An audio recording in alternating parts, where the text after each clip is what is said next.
आता आम्ही जसं लाडकी बहिणीला पहिले 3,000 दिले, आता सप्टेंबरचे पैसे आले। आज मी तुम्हाला सांगतो ऑक्टोबर आणि नोव्हेंबरचे पैसे 10 ऑक्टोबरच्या आत भाऊबीजेची ओवाळणी माझ्या महिलांच्या खात्यामध्ये जाणार आहे, हा शब्द मी तुम्हाला देतो। बहिणींनो, काळजी करू नका, हा भाऊ तुमच्या पाठीशी आहे, धनंजय मुंडे तुमच्या पाठीशी आहे, आमचं मंत्रिमंडळ तुमच्या पाठीशी आहे। तुम्ही काही काळजी करू नका, फक्त ते पैसे तुमच्या करता वापरा।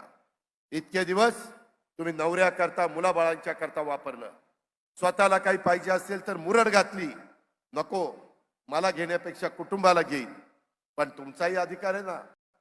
सगळी सोंग करता येतात, पैशाचं सोंग नाही करता येत, आणि त्या करता तुमच्या डायरेक्ट अकाउंटला पैसे टाकले, मग डायरेक्ट अकाउंटला पैसे टाकले, मध्यस्थ नाही, डायरेक्ट अकाउंटला पैसे, डीबीटी।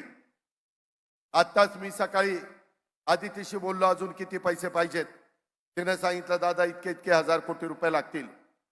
तुमची सभा झाल्यानंतर मुंबईला जाणार आहे, उद्या कदाचित सुट्टी असेल तरी देखील परवा दिवशी ते जे काही लागतात तेवढे पैसे तजवीज केली जाईल।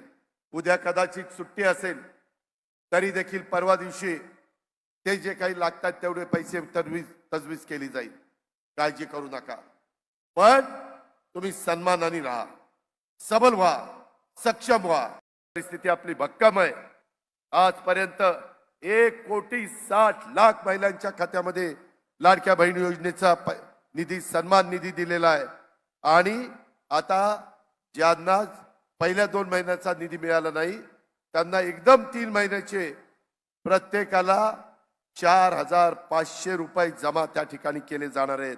हा महायुती सरकारने दिलेला शब्द पाळलाय, कोणत्याही परिस्थितीत ही योजना बंद होणार नाही, ही काळ्या दगडावरची पांढरी रेघ आहे।